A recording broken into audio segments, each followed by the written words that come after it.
آج ہم بات کرنے جا رہے ہیں الحج پر۔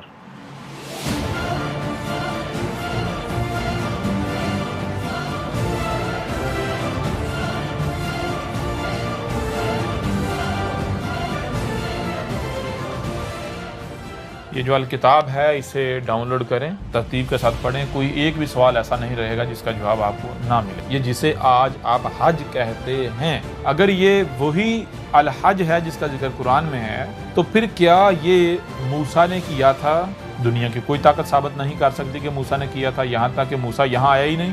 عیسیٰ ابن مریم بھی اپنی پوری زندگی یہاں نہیں آیا جہاں آپ حج کے نام پر جو کچھ کرنے جاتے ہیں۔ محمد نے 40 سال کی زندگی میں کوئی ایک بھی حج نہیں کیا۔ محمد کے خاندان میں ہر کوئی حاجی تھا، محمد نے نہیں کیا۔ کیوں نہیں کیا؟ یہ حق ہوتا، یہ حج ہی الحج ہوتا تو محمد کو سب سے پہلے یہ کرنا چاہیے تھا۔ مکہ فتح ہو گیا، اس کے باوجود بھی محمد نے حج نہیں کیا۔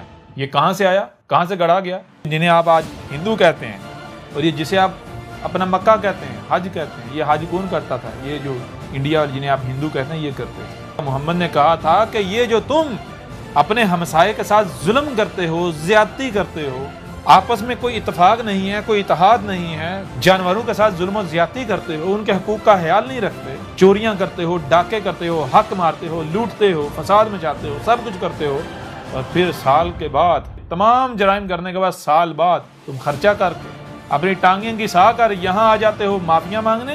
تو کیا تمہیں لگتا ہے کہ ایشور جو ہے، جو گاڈ ہے، جو اللہ ہے، جو رب ہے، وہ بے وقوف ہے کہ تمہیں معاف کر دے گا؟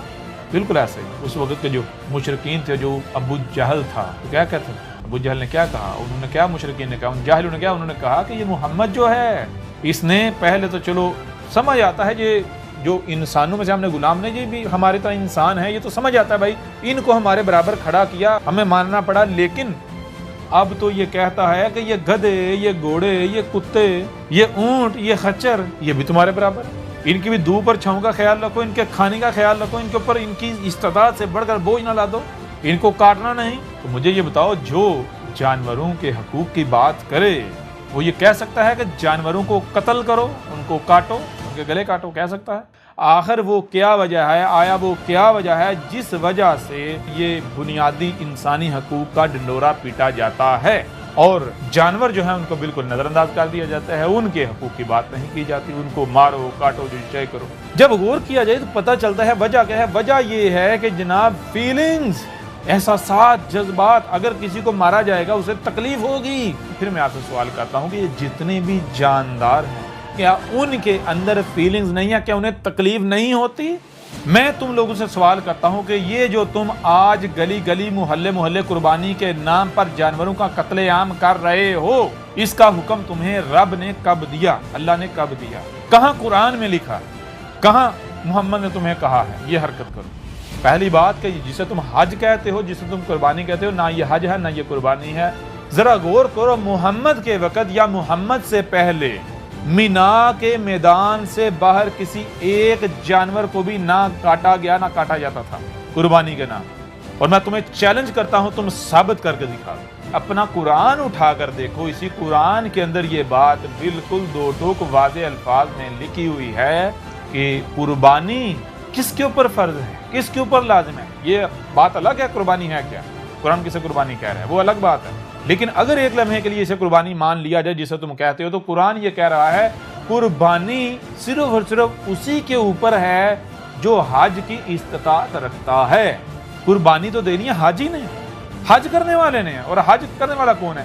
جس میں استطاعت ہے حج کی، اور حج کی استطاعت رکھنے والا کون ہے؟ وہ بھی بات کی بات ہے کہ قرآن کسے کہہ رہا ہے، لیکن ایک لمحے کے لیے اگر یہ مان بھی لیا جائے کہ یہی حج ہے اور حج کی استطاعت رکھنے والے وہ ہیں جو وہاں جاتے ہیں، پورا قرآن اٹھا کے دیکھ لو، اپنی روایات کو اٹھا کے دیکھ لو، تم یہ بات ثابت نہیں کر پاؤ گے جو کچھ تم کر رہے ہو۔ قربانی صرف اور صرف جو حج کرنے والا ہے اس نے دینی ہے، نہ کہ اس نے جو حج نہیں کر رہا۔ تو یہ جو تم قربانی کے نام پر گلی گلی، محلے محلے جانوروں کا قتل عام کر رہے ہو، ظلم عظیم کر رہے ہو، بتاؤ ذرا یہ کس قرآن میں کہاں لکھا ہوا ہے؟ کہاں لکھا ہوا ہے؟ آؤ ذرا میدان میں ثابت کرو کہ الحج کا مقصد کیا ہے۔ مقصد ہے، منزل ہے عید الاضحیٰ۔ جو شخص بھی یہ کہتا ہے کہ یہ جو مکہ میں جا کے کیا جا رہا ہے یہ حج ہے، میں چیلنج کرتا ہوں اسے وہ حج ثابت کر کے دکھائے۔ کیوں؟ کیونکہ حج کی منزل کیا ہے؟ عید الاضحیٰ۔